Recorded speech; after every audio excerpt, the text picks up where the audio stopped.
मंजिलें उनको नहीं मिलती जिनके ख्वाब बड़े होते हैं, बल्कि मंजिलें उन्हें मिलती हैं जो अपनी जिद पर खड़े होते हैं। Hey guys, this is Saurabh और अगेन वेलकम टू अपने चैनल एडू मोटिवेशनल पर।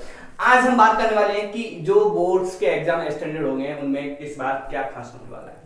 क्या जो सीबीएसई है वो कुछ अलग करेगा बच्चों के लिए? क्या बच्चों के परसेंटेज पिछली बार से इस बार ज्यादा आएंगे कि नहीं आएंगे? इस बार क्या खास होने वाला है, उस सभी के बारे में आज हम एक अलग तरीके से एक इंटरव्यू के जरिए आपको कन्वे करेंगे और इस चर्चा में आपका स्वागत है।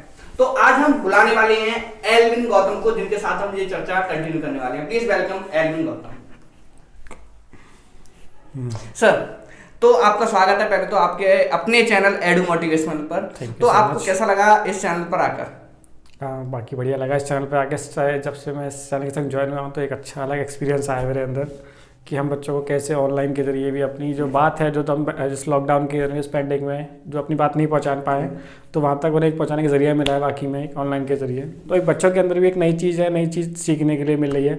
एक ऑफलाइन का होता है, एक ऑनलाइन का होता है, तो एक नई चीज़ उन्हें सीखे तो उन्हें अट्रैक्टिव मोड और लग रहा है। और सर बेहतरीन ये इंटरव्यू लेकर आए हैं हम, जिसके जरिए हम बच्चों को बताएंगे कि कैसे आप 95% भी ला सकते हैं। उसमें कुछ पॉइंट्स और देखते हैं हम, कुछ शायद हम हमारी कन्वर्सेशन से या आपकी बातों से कुछ और पॉइंट्स हमारे जो ऑडियंस है वहां तक पहुंच पाए। तो 10 मिनट के इंटरव्यू में हम देखते हैं कितने सारे पॉइंट्स पर बात करने वाले हैं, कवर करने वाले हैं। तो चलिए शुरू करते हैं पहले सवाल के साथ। सर, मेरा पहला सवाल होगा उन बच्चों के लिए जो नॉर्मली एवरेज बच्चे रहे अभी तक 9th में, जिन्होंने जो अपने परसेंटेज है उन पर काफी मेहनत तो की, लेकिन किसी न किसी कारण बस उनके जो परसेंटेज है वो 78, 85, 82 इतने ही रहे।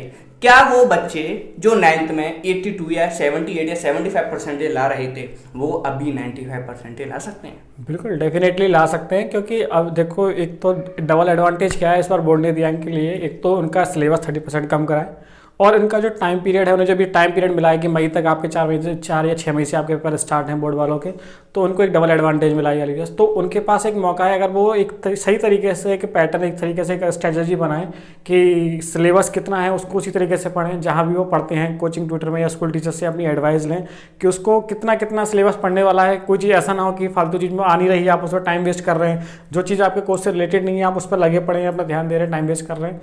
जो चीज़ इंपॉर्टेंट है उस चीज़ को अपना एक बाउंडेशन बनाएं, अपना डोमेन सेट करें कि ये मुझे इतना इतना पढ़ना है, ठीक है, ये मेरे सिलेबस का पार्ट है और ये मेरा इंपॉर्टेंट पार्ट है। जैसे एग्जांपल के तौर पे अगर हम फिजिक्स की बात करते हैं, आपको पता है फिजिक्स में आपका चैप्टर ऑलमोस्ट सबसे कम जो है वो फिजिक्स ही है। तो आपके पास लाइट हो गया, आपके पास इलेक्ट्रिसिटी हो गया, सबको पता है आपके ये सबसे गेनिंग चैप्टर हैं जो आपको नंबर दिलाने में सबसे ज़्यादा हेल्प करेंगे। बाकी बायो का भी है, केमिस्ट्री का भी है। तो चैप्टर में से वो चीज़ पढ़ें जो आपको चैप्टर में आ रही है।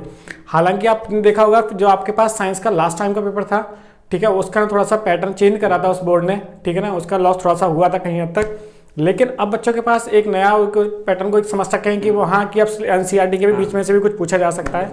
तो उस चीज़ को समझने की जरूरत है कि आप तो कि पढ़ रहे हैं। और हमने एक टेक्निक को इनको बताई है, एक फॉर्मूला बताई है MFF जो आपने बताया हुआ है, बिल्कुल बिल्कुल। तो उसको भी आप बेहतरीन तरीके से अपने उस जो टेक्निक है या जो आपकी स्ट्रेटेजी है उसमें अप्लाई कर सकते हैं। अगर आपने पिछले वीडियो हमारे नहीं देखे हैं तो हम लिंक जो डिस्क्रिप्शन में आई बटन में डाल देंगे, उन वीडियो पे जाके आप सीरीज टू 95, मैं ये नहीं बोलता आप पूरे चैनल पर मेरी वीडियोस को देखो, सिर्फ सीरीज टू 95 आपको दिला सकती है 95 परसेंटेज। तो सर, आपने अभी बात की कि जो बोर्ड के एग्जाम से जो एक्सटेंडेड हो गए हैं उनसे बच्चों को फायदा होगा, लेकिन मैं आपसे एक बात पूछना चाहता हूं सर, आपको रियली लगता है कि जो बोर्ड ने एक्सटेंडेड इतने कर दिए हैं कि 4 मई से एग्जाम दो रहे हैं?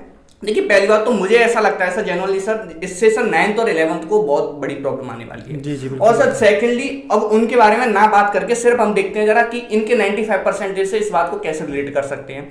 तो आपको क्या लगता है सर? देखो ये सीधे से अगर हम बात करें कि हम मान सकते हैं, चलो ठीक है कि शुरू तक अगस्त से या सितंबर तक की बात करें, जब तक लॉकडाउन था तब तक स्टडी नहीं हो, लेकिन बोर्ड ने स्टूडेंट के फेवर में लेके एक अच्छा डिसीजन लिया है कि उनके लिए जो ड्यूरेशन जो रखी है एग्जाम की, बोर्ड की ड्यूरेशन इतना टाइम दे सका है कि बच्चा अपना रिवीजन 2 बार कर सकता है अगर ठीक तरीके से अगर करे।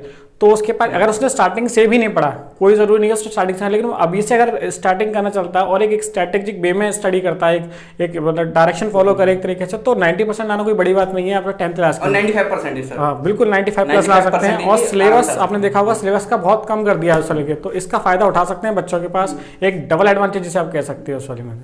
बिल्कुल सर, आपने बोला फायदा उठा सकते हैं, तो इसी के साथ मैं एक सवाल और यहाँ पे पूछना चाहूंगा कि जो बच्चे पहले जो परसेंटेज ला रहे थे या पहले जो परसेंटेज आ रही थी, क्या अब के वाले बच्चों की परसेंटेज उनसे अच्छी आएंगी? पहला सवाल सर। उसी के साथ में क्या इस बार जो चेकिंग वाले जो माइंडसेट है एग्जामिनर का, वो चेकिंग का इस बार कैसे होने वाला है? इजी होने वाला है, हार्ड होने वाला है? उसी के साथ एक और सवाल सर, क्या आपको लगता है कि पहले वाले बच्चों के साथ और आने वाले बच्चों के साथ में पार्शियलिटी नहीं होगी इतना टाइम एक्सटेंड करके? नहीं देखो, पार्शियलिटी नहीं, देखो पता है आपको, यार ये पता है जो पिछले बार के बच्चे थे उनको पूरा ड्यूरेशन मिला था पढ़ने के लिए, ठीक है ना। और ये अब जो टाइम है बच्चों को, स्टार्टिंग में जो पैंडेमिक जो आई है उसकी वजह से टाइम थोड़ा ख़राब हुआ है, तो जैसे हम टीचरों के संग रहते हैं उनके बातों से पता लगता है कि हाँ कुछ हद तक लीनियरिटी होगी उन बच्चों के साथ।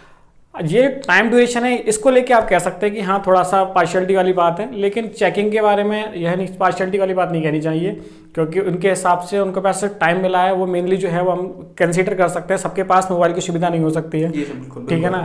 कुछ बच्चे अच्छी फैमिली से बिलोंग करते हैं, कुछ मीडियम से, और कुछ लोग उनके पास नहीं होगी सुविधा, तो उनके हिसाब से जो टाइम मिला है, उनके हिसाब से जो ड्यूरेशन है इस एग्जाम से और जहाँ से उन्होंने क्लास लेना स्टार्ट करा है, उसके हिसाब से देखा जाए तो उनको चेकिंग में लीनियरिटी देनी चाहिए मेरे हिसाब से भी आता है। तो आपने यहाँ पे एक बात बोली, आपने सब बोला कि जिन्होंने लेट स्टार्ट किया है जी, तो मेरा प्रश्न उन्हीं बच्चों की तरफ से ये है कि जिन्होंने मान लीजिए स्टार्टिंग से जो कंटिन्यूटी में नहीं पढ़ पाए, उन्होंने अभी स्टार्ट किया या मेरा वीडियो ही देख के उन्होंने स्टार्ट किया कि 95% हमारे आ सकते हैं, उन्हें जोश आया हमारे मोटिवेशन से, तो अब आप उनको बताइए कि क्या वो लोग भी 95% ला सकते हैं? बिल्कुल ला सकते हैं, जिन्होंने अभी तक स्टडी स्टार्ट नहीं करी है, जो उन्होंने अभी, अगर इस वीडियो को देख के अगर थोड़ी सी भी अगर आपके अंदर है कि नहीं, कुछ बच्चे सोचते हैं कि चलो हम पास हो जाए इतना काफी है, लेकिन इसमें सर बिल्कुल सर आप वो अपनी मनस्थिति को नहीं बदलते हैं, वो चाहते हैं कि परिस्थितियां बदलती जाएं, लेकिन उन्हें ये नहीं पता कि अगर एक बार मनस्थिति बदल गई तो परिस्थितियां खुद ब खुद बदल जाएंगी। बिल्कुल। तो अगर बच्चा ये सोच के बैठा हुआ है कि नहीं मेरे को तो पास होना है, तो उसका तो फिर भगवान भी अगर तुर के आ जाए तो वो भी कुछ नहीं कर सकते। लेकिन अगर हाँ बाकी बच्चे के अंदर है कि अब इस वीडियो को देखने वाला शायद कुछ हो कि हाँ नहीं अब मुझे 90% लाने हैं, मैं भी ला सकता हूँ, जब और बच्चे ला सकते हैं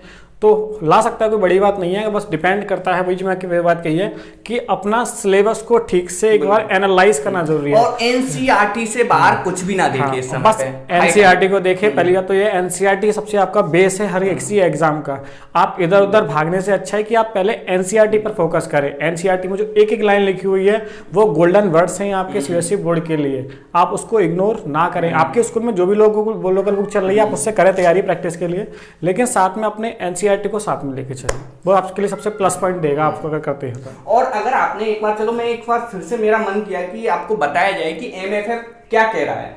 एमएफएफ कह रहा है कि मेमोरी फ्लैशबैक फॉर्मूला। इसका मतलब है अगर जो आप पढ़ रहे हैं, जो आप मतलब सब पढ़ रहे हैं, तो उसको एक बार दूसरे दिन पढ़ने से पहले एक बार उसकी एक मूवी क्रिएट करें। एक बार अपने आप को बताएं कि मैंने रात को क्या पढ़ा था, अपने आप को समझाएं कि मैंने उस रात को क्या पढ़ा था, और जिस पॉइंट पे दिक्कत आ रही है उसको बार बार पढ़ के आप वहीं पे, ये नहीं कि छोड़ो, लेट इट बी नॉट नहीं करना है ना सर कि आप छोड़ो चलो आगे बढ़ते हैं, नहीं, उसको आपको पहले क्लियर करना है फिर आगे बढ़ना है। उससे आपके 95% 100% आ सकते हैं, और कोई नहीं रोक सकता आपको 95% लाने से। बिल्कुल।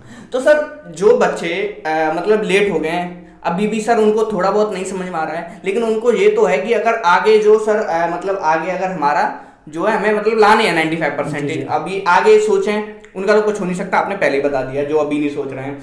और जिनको है कि हमें लाना है 95%, तो वो नॉर्मली आपने बताया एनसीईआरटी से बाउंड होना है, ठीक है। लेकिन सर प्रॉब्लम यहाँ आ जाती है कि वो मोटिवेशन अपना खो देते हैं समय के साथ। सर 4 दिन बैठेंगे लेकर, फिर बाद में क्या होगा?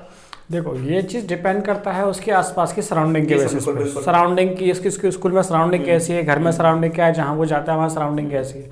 अगर वो अपनी सराउंडिंग ही ऐसी रखेगा कि हाँ जो आसपास के सराउंडिंग है वही मोटिवेशन वाले हैं। कंपटीशन 2 तरीके का होता है, एक हेल्थी कंपटीशन होगा, एक अनहेल्थी कंपटीशन होगा। आप बच्चों के अंदर ये होना चाहिए कि आप कंपटीशन जो रखें वो हेल्थी कंपटीशन रखें।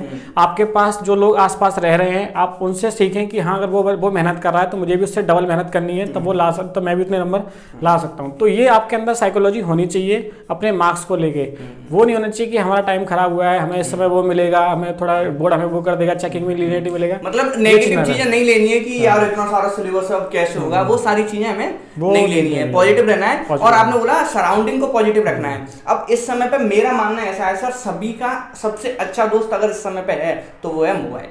और मोबाइल पे किस किस तरह की चीजें हैं, नेगेटिव चीजें भी हैं, पॉजिटिव चीजें भी हैं। तो मैं उनको बोलूंगा आप नॉर्मली किसी को, मैं ये नहीं बोला हमारे चैनल को या हमारी सीरीज 295, आप कोई भी देखें, अच्छे से देखें उसे और उस पर स्टिक होकर कुछ पॉइंट्स अपने मार्क करें कि इन्हीं पर मुझे चलना है। आप अगर ज्यादा भटकेंगे तो दिक्कत हो जाएगी। आपको नॉर्मली 95% लानी है तो बस कुछ पॉइंट्स बनाइए, 4 से 5 पॉइंट्स। और मैंने तो अपनी वीडियो में ये भी बताया कि सिर्फ एक ही बात आपको याद रखनी है, MFF। आपको समझ में आएगी मैं जब इसको इतना हाईलाइट कर रहा हूं तो ये कितना जरूरी है। और ये चीज आपको जब समझ में आएगी जब रिजल्ट आएगा ना जिस दिन, और इसको अप्लाई करके जो बच्चे 95% लाए होंगे उनको समझ में आएगा कि ये कितना इंपॉर्टेंट था। तो सर आपसे बातें करके बहुत अच्छा लगा। मैं नहीं चाहता सर हमारा वीडियो जो है काफी लेंदी हो, बच्चों को फिर जो है बोरिंग फील हो, मतलब कि कुछ चीजें ना आए फिर बाद में लगे कि हम वही बताना चाहेंगे जो उन्हें बस माननी है। सिर्फ बाकी की बातें हम फिर कभी देखते हैं, एग्जाम्स के बाद देखते हैं। एक बात मैं कहना चाहूंगा कि सबसे जरूरी ये है, जब मैंने पहले कही थी कि पहली बात तो इतना हो सके अपने आप को स्वस्थ रखें, क्योंकि इस टाइम पे इस डिप्रेशन वाली चीज में बच्चे ज्यादा फंसते हैं। तो आप पहली चीज तो इस डिप्रेशन को दूर करें, अपने तरफ ज्यादातर हो सके पॉजिटिव एनर्जी पास रखें, मेडिटेशन करें, योगा करें, जिससे आपके अंदर एक पॉजिटिव फीलिंग आएगी, कंसंट्रेशन पावर आपकी बढ़ेगी, ठीक है, क्योंकि वो ज्यादा जरूरी है इस टाइम पे। क्योंकि इस टाइम ऑब्वियसली सी बात है कि आपके पास जो थिंकिंग होती है वो नेगेटिविटी आती है, फैक्ट सी बात है, लेकिन वो जरूरी है कि आप उसको कंट्रोल कैसे करते हैं। तो बेटर ये है कि आप सुबह थोड़ा सा टाइम निकालें अपने मेडिटेशन के लिए, तो जो आपकी पावर को, मेमोरी पावर को बूस्टअप करने में क्या करेगा, हेल्प करेगा। और साथ में जो भी चीज़ आप पढ़ रहे हैं उस चीज का टाइम टू टाइम इंटरवल पे उसको क्या करना है, आपको रिवाइज जरूर करना है। वो बार बार बोल रहे हैं वो चीज को, आपको ये चीज याद रखनी है और मार्क कर लेनी है। तो आज की वीडियो में आपने देखा कि हमने क्या, मतलब आपको टेंशन लेने की जरूरत नहीं है। आपको ये वीडियो देखकर समझ में आ गया होगा कि आपका जो बोर्ड है वो आपको मतलब काफी छूट दे रहा है। ये मान लो आपको मौका दे रहा है कि हम लुटा रहे हैं मार्क्स, लूट लो, वो वाला सीन है सर इस बार, मुझे ऐसा लगता है। हाँ तो सर काफी मजा आया आपसे बात करके, और फिर मुलाकात होगी सर कुछ और एंटरटेनमेंट के साथ और कुछ अच्छी बातों के साथ में। अब कोशिश करेंगे आपसे जल्दी मिलने की अगली वीडियो में। तो थैंक यू सर। और सर मैं बता दूं आपको जुड़े रहना है हमारे साथ। अगर आपने अभी तक इस चैनल को सब्सक्राइब किया तो प्लीज सब्सक्राइब कर लीजिए एडू मोटिवेशनल को, शॉर्ट फॉर्म एडू मोटिवेशनल को। और अगर आपको ये वीडियो अच्छा लगा हो तो प्लीज लाइक कीजिए। आप चाहते हैं आपके दोस्त भी समझे इस चीजों को तो प्लीज इस वीडियो को सब्सक्राइब कीजिए। Thank you sir.